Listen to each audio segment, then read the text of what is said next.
Everyone knows what a light cycle is, even if they aren't a fan of Tron. It's the most recognizable vehicle on the grid, but light cycles just scratch the surface. There's tons of other vehicles with lightning fast speeds, such as an NCOM 786, large capacity like a rectifier, and durability as seen with a dirigible. These vehicles will match the main or secondary circuitry color of the programs operating it, at least in most cases. The first Tron movie breaks this rule with the Generation 1 light cycles due to a production change. Originally, Sark and his soldiers would have had blue circuits, while Flynn, Ram, and Tron would have had red circuits. These colors were swapped midway through production, but since the light cycle sequence on the game grid had already been completed, they decided to leave the bikes as is. Now on the game grid, there's two teams facing off against each other. There's of course the blue team and the gold team. The two teams consist of 3 programs, and blue's team only has blue bikes, while gold's team has gold, red, and orange light cycles. In order to activate your light cycle, you'll need a rod, which once grabbed will place the program in a riding position, which has been seen in more detail in Tron Ares. These rods are the same color as the cycles they form, and once the light cycle battles begin, we can see these bikes have the ability to form walls of color called jet walls, and if a program crashes into these, they will instantly be derezzed along with their bike. Now these cycles can only move in straight lines and turn 90 degrees, but this isn't the case off the game grid. As we can see, when they're chased by recognizers and tanks, they are able to maneuver like a normal bike in the real world. These bikes are fast and reliable, but they aren't the safest, as Flynn and Ram were one-shot by a tank as seen here. The second gen versions of these bikes were similar in speed and lack of safety as well. The most known one is called the NCOM 786 in white. Flynn had his own personal version as seen in Legacy, Betrayal, Evolution, and more. Average programs also had the 786, such as Able and Beta in the PSP version of Evolution. Beta specifically received Flynn's light cycle, and the 786 is a white light cycle with a covered canopy that allowed the rider to access the bike through the top, as well as coming with a typical baton to activate as seen when Pearl stole the bike from Zed in Tron Uprising. The bike rods we saw in the 82 grid were succeeded by the baton we saw in Tron Legacy, and similar to the rods, the batons match the color of the light cycles. We've seen 2 types of second gen bike colors, that being white and black. The white version is featured more compared to the black version, which was actually seen in the Tron Uprising episode Scars Part 1. I'll touch on this in just a moment, but I first want to focus on the light ribbons or light walls these bikes leave behind. In the first film, Gen 1 light cycles would create a jet wall, but the name was updated to light ribbon in Legacy, and Tron himself called them light walls in episode 2 of Tron Uprising. These light cycles are considered vintage and the fastest on the grid according to Cora, which would be even faster than the light roadster, which is also considered fast in its own right. That's a vehicle we'll discuss later on in the video, but regarding the black versions of these Gen 2 light cycles, they aren't actually the NCOM 786, but they have their own individual numbers. If you look closely, Tron's is the 082, which is a obvious reference to the movie. Then we have 747, 529, 820, and 196. They may have the word NCOM in them like the NCOM 747 for example, but that part isn't confirmed. Since Tron and his team were security programs, it makes sense that their bikes would be just as fast or nearly as fast as Flynn's 786. In Tron Legacy, we can see on Sam's shelf 2 second gen light cycles, one of them being in white and then obviously the other one in black. Now before moving on to Generation 3 light cycles, we actually had to go back a teeny bit. Here's the Gen 1.5 light cycle, which almost was in Tron Evolution. This was nothing more than concept art merging multiple design choices between the Gen 1, 5, and 2 designs. The headlights in the front are so similar to the modern 5th gen light cycles, and the canopy design and 90-degree angles were taken from the Generation 1 light cycles. It's a shame we never got to see these bikes, but maybe future Tron projects will bring them into the grid. Regarding the 3rd gen, we didn't see these bikes that often either, only in the PSP version of Tron Evolution and also Tron Runner. It's a mix of the older design with the canopy and newer, more streamlined designs that we would see later in Legacy. It was created in 1985 by Kevin Flynn for the games, and Beta, Tron, and Clue were some of the programs that rode these light cycles. I think these bikes are really underrated, looking really cool with the green light lines here, as well as very stealthy like in this photo. Honestly, it would be really cool to see Zed in possession of this model as a reference for his newer bike, since the colors are very similar. Anyways, moving on to the 4th generation light cycles, which is where we see the most major changes. The bike allows for the program to perform disc attacks while riding. There's no canopy, and although although the front looks similar to modern bikes, the back is still smaller, taking after the second gen bikes. We can see bikes in action during the beginning of Tron Evolution, where Tron is fighting Sentry programs. And you'd think next is Generation 5, right? Well, you're sort of wrong, and I say this because we got the Tron Uprising light cycles, and they succeeded the Gen 4 bikes, but they could very well be Gen 5. Since we know Tron Uprising doesn't keep the exact same designs as Legacy, Tron himself is an example of this, so it's hard to say, but I'm just going to consider these 4.5 unless something else comes out to disprove this. But regardless, these are by far my favorite bikes in all of Tron, up there with the Ares bikes, which we will touch on in just a little bit. They brought back the canopy, but it's more of like a visor, and this canopy visor flips down as soon as the rider swiftly exits the bike. These are in urgent situations when programs don't have time to revert the cycle back into its baton. You can also drive a light cycle without the visor in a quick hurry or by design choice, as seen with Zed's special bike. When the brakes are enabled, these bikes have either a small pair of fins behind the rider to balance them out while braking, and the reason the light lines stand out way more on these light cycles, specifically the front wheels, is due to them being similar to the pair of fins I just mentioned. They pop out and form a sort of shield when braking in desperate situations. The back wheel looks similar to a car. We've seen variations of this bike modified with an overdrive, for example, thanks to Zed in episode 4 Blackout. Now before we go into the main light cycles, I want to focus on one more light cycle variation seen in Tron Uprising. This is the snowmobile, which has the same capabilities as standard vehicles, but it has treads over its wheels with the back wheel much larger than the front. It's very good for traveling in the Outlands and can outrun recognizers and other similar vehicles. Let's move on to the main bike in the Tron universe, and that is of course Gen 5. The front and back wheels are identical in size, there's no canopy, and it looks very similar to a real life motorcycle. We can see the two headlights similar to earlier designs we went over. This bike reminds me a lot of the Gen 8 bikes, which we'll go over later as well, and has a clear engine in sight. The handlebars aren't connected to the wheel. Instead, the bike enables the rider to steer the front wheel simply by leaning in any direction, and the further the front and ends of the bike goes, the higher the speeds will get. The light walls compared to the jet walls are slightly safer here, as the bikes in some cases will go back inside the baton, leaving the program injured, but death isn't impossible, as we've seen in Tron Uprising many times. Now this isn't the only 5th gen model, as we've seen with Clue's team, theirs have slight upgrades, and as one of Sam's teammates stated, their bikes were faster than theirs, so Clue, Rinsler, and other soldiers had a huge advantage on the game grid. And I talked about the pair of fins on the light cycles that we saw in Tron Uprising. We actually see these in Tron Legacy as well, specifically on Clue and Sam's bikes in the light cycle grid. You can see them, they look very much like wings in these different scenes right here. Now Gen 6 bikes are actually not all that different from Gen 5. These exist on the arc grid in Tron Identity, and they actually removed the wraparound design, which aids the rider with more movement. While we're on the arc grid, let's focus on Gen 7 bikes, which are in Tron Catalyst. These bikes widen the front wheel, looking similar to the front wheels in Tron Uprising, but here the wheel is actually seen with a bigger cutout. Soldiers from Core are seen on their light cycles, which are a slightly different model, as the front wheels remain quite similar to Gen 5 and 6, but the pattern in the middle of the light cycle is very similar to the Gen 8 models, which we saw in Tron Ares, and this model is by far the best. We can see the engine in the center and plenty of safety measures in place to prevent crashing into cars, for example, as seen here, or preventing Eve from crashing into a light wall. These safety measures, along with the maneuverability of the front wheel, has made it clear that these bikes are not just the best in design, but transportation and combat as well. And by the engine, there's actually a touchscreen which allows you to turn on the light cycle, and in the case of Eve here, she is tapping it and it flips upright. It shows the logo kind of like a regular car. Now while we're on the topic of Tron Ares, we saw a recognizer in that film, and before we touch on the newest one specifically, we need to go back to the OG NCOM grid again. The recognizer with the helicopter type of sound was used to find and hunt down programs. This was used in multiple different ways. These recognizers have spotlights to observe and the legs that they could use to stomp out any areas. Now the legacy recognizers cannot stomp like the first ones do. There's one pilot in a cockpit area that's big enough for a handful of soldiers, including a prisoner they capture. Through the history of the recognizer, we've mostly seen them in red or orange, but in occasional cases, we've actually seen them in blue, like when Flynn stole a recognizer and briefly seen on the new Encom grid in Tron Ares, but besides this, we haven't really seen them that much. Another thing they can do is form lasers between its legs to destroy debris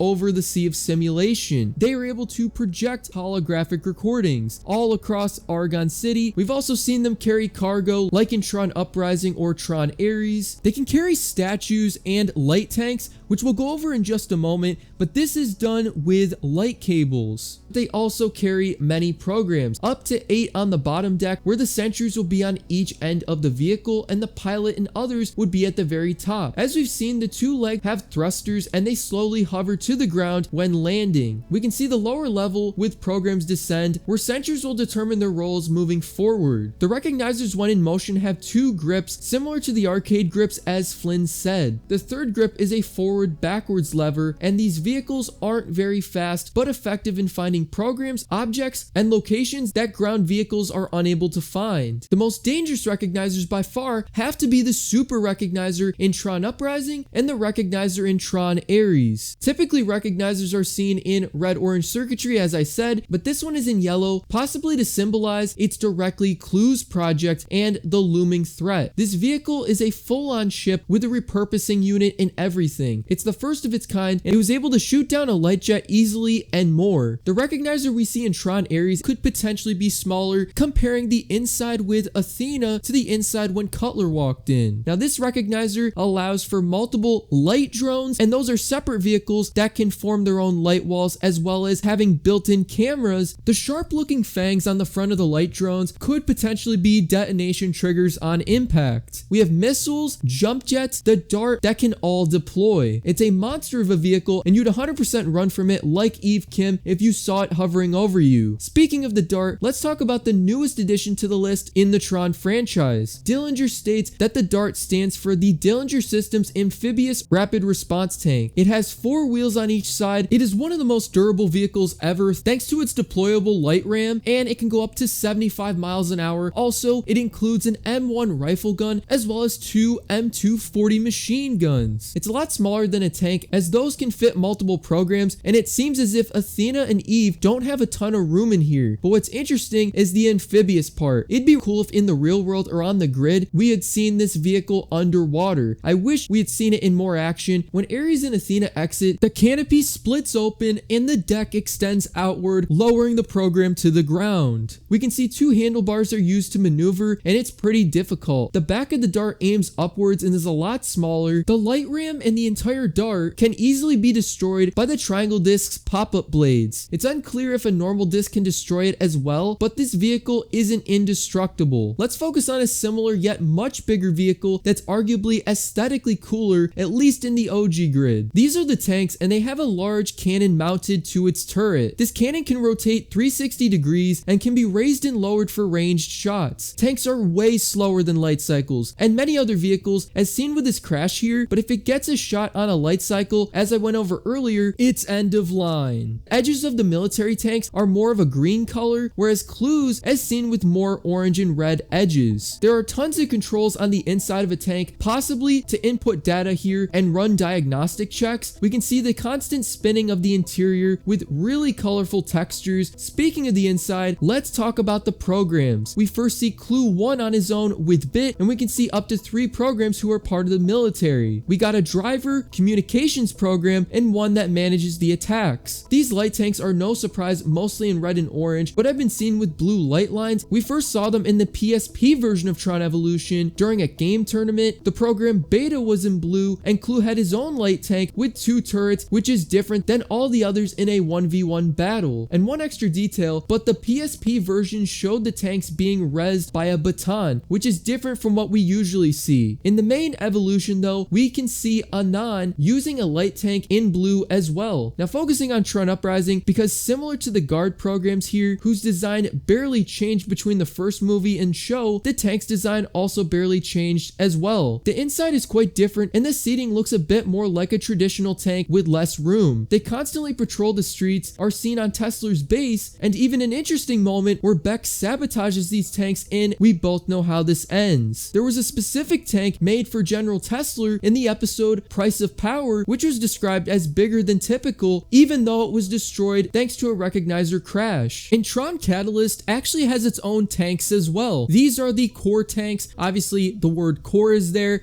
They are driving them. These tanks have 2 cannons, but they definitely do pack a punch. The next vehicle isn't exactly as well known since we've only seen it in the background and have some concept art. It's seen during Clue's speech right here, and it's called the light tanker. It's unknown what its purpose is. It was likely a fuel truck for the light jets. Speaking of the light jets, there's 2 types of them that we've seen in Legacy and Uprising. The smaller ones are faster models for one program and are generated with a baton, whereas the bigger ones are slower but for 3 programs. The bigger ones can generate 2 light walls, whereas the smaller ones can only generate 1. Same applies when it comes to the light guns. On the bigger ones, you have 2 light guns in the front and back, whereas with the 1-person light jets, you only have the front light guns. Both vehicles have their pros and cons, but ultimately with strategy, as seen with Sam, Cora, and Flynn, they came out on top. These light jets were created from a modified light cycle and the arms and legs of the pilot control one of the 4 wings. Light jets are not only seen in Tron Uprising or Legacy, as they're also seen in Tron Catalyst. You have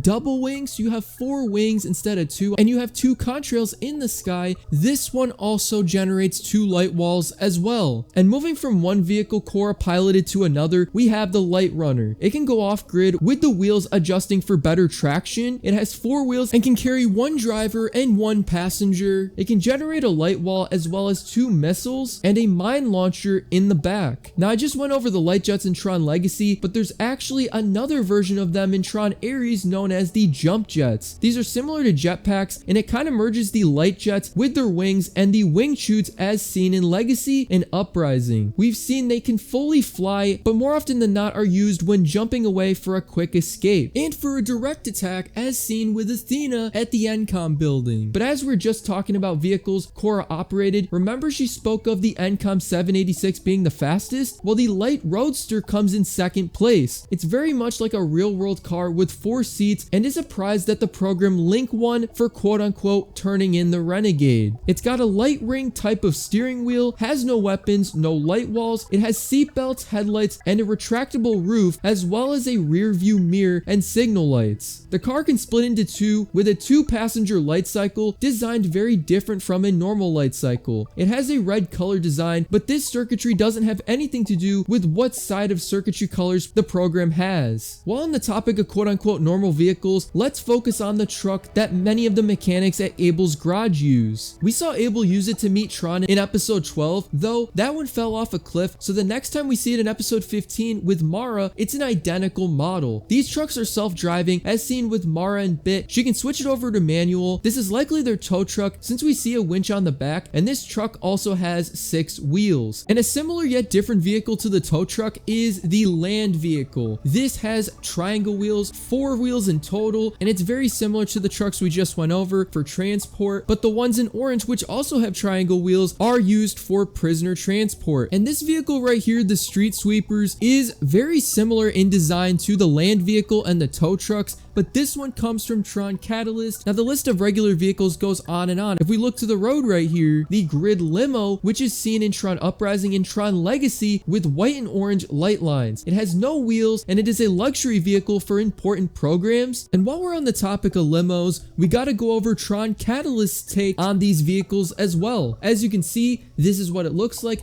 These limos are a lot bigger, and honestly, they just look way cooler. We've also got a van right here, which is right behind the tow truck. And if we're gonna go over a van, we also gotta go over a bus in Tron Catalyst, and this random vehicle, the Cherry Picker, which is of course for transporting cargo. We've also seen trucks for medic programs with the title Argon City Emergency Response, and they have flashing lights, so it's basically the grid's version of the ambulance. These tanker trucks seen in episode 15 carry a orange pathogen that makes programs loyal to Clue. It carries cargo, it's remote controlled, and has a camera documenting all of its travels. The truck can be switched over to manual if intercepted on time, and it's possible that these are similar or the same to Clue's light tanker seen briefly in Legacy as we went over, but it's also different enough to consider it separate. Now I just mentioned a truck with triangle wheels, and there's another truck with the same wheels known as the SWAT truck. It's briefly seen in the background when Sam meets Jem, and this provides transport for Clue's army. Now moving from trucks over to trains, let's discuss the light rail, which was the primary setting of episode 16. The light rail runs on a beam of light and is similar to a monorail. It can turn upside down to avoid crashing into other light rails or when going into smaller spaces. The designer for the concept art of the light rail, Daniel Simon, confirmed that even when this happens, passengers are upright during the process. There's a corridor connection between the train cars. Cargo is on these trains, but those parts of the light rail don't get any windows. The train has many circuits more towards the middle of the train, and those light lines form 3 wheels on each side of the train. The beam the train rides on isn't dangerous to programs. They won't be derezzed like with a light wall, but the beam will keep you trapped and moving in a certain direction until you receive assistance to get out. The beam can also instantly reform if it is interrupted, but only if the support beams aren't removed. The train we saw in episode 16 is far bigger and is more comfortable, has 2 decks, even a cafe car with tables compared to the ones we saw in episode 1. Those are for local city travel, whereas the one in episode 16 is for trips between cities. These trains have wing chutes, escape pods for 2 programs, and can lock down in an emergency. One vehicle that was seen near the light rail was the light chopper. These are similar to regular helicopters. They have 1 pilot with 1 seat on some. They have 2 cannons on each side of the cockpit. We can see 2 controls to steer, 1 upright and 1 to the side. The speed of these vehicles is solid, but doesn't compare to a light jet, as Beck jokingly commented on in episode 6. The light chopper, as well as many other vehicles like the Recognizer, are mostly all stored on General Tesla's command ship, which claimed Argon City. Not much is known about this ship like its name, but we know that it's massive and possibly one of the biggest vehicles outside of the carriers Clue and Sark had in the first 2 movies. Speaking of those, let's discuss Sark's command ship. Sark's carrier is over 4,000 feet long and has a command center for the MCP's army with a podium for Sark to contact the MCP. When Sark exits the carrier, a derez gate appears to derez the ship, meaning that Sark is responsible for powering it up. The ship has an escape pod that we see Sark take the prisoner programs towards the MCP in. This carrier has the power to ram into smaller aircrafts or vehicles like the Solar Sailor. We'll return to this vehicle as well in just a moment, but let's move on to Clue's carrier ship. This ship is an updated version of Sark's, and we see the first version in Tron Evolution during the Purge called the Regulator. We actually can walk around in it during our fight with the Blackguard, which makes it feel more expansive compared to what we saw in Legacy. Now in the movie, we saw another updated version of the carrier known as the Rectifier, and it was going to be used to invade the real world. Inside we see the hangar bay with tons of vehicles like the light jets, Recognizers, tanks, and even the light tanker we went over earlier. The podium where Clue has his speech with his soldiers is right in the center near the hangar bay. Also, speaking of Clue himself, we gotta go over his command ship, which is inside the Rectifier. It's also called the Throne ship. This flying cruiser has large windows to get a view of the area Clue is in. There's 4 different workstations and security stations for sentries. These workstations also have shields that come down in dangerous situations. Clue's command ship is at the docking tower inside the Rectifier. The section we see when first entering the Rectifier is the repurposing factory. We saw when Sam was on the Recognizer when he first entered the grid that programs either got sent to the games or they were gonna be repurposed, and that is called rectification. This is where they go for that to happen. Solar Sailors will park here and load the programs in to go into the circular shaped section to be repurposed. The Solar Sailor is one of the few vehicles besides the light cycle to appear in all 3 films. They are mostly in the background in Tron Ares. Now the sails are translucent but can turn opaque when speeds are increased. The beams the Solar Sailors connects to are data transmission beams that send information to other parts of a computer. These beams sometimes get power surges that the MCP causes, and in the case of the first movie, they had to get on another beam via a junction from Flynn, or they alongside the sailor would have been derez. In the Legacy Solar Sailor, it's much bigger with folding sails and has 2 levels. The lower one either holds cargo or, in the case of the movie, repurposed programs. In Tron Betrayal, we actually see a smaller vehicle which is similar to a Solar Sailor that Flynn was riding on for fun to test. The Solar Sailors we see in Tron Ares, as I said, were in the background,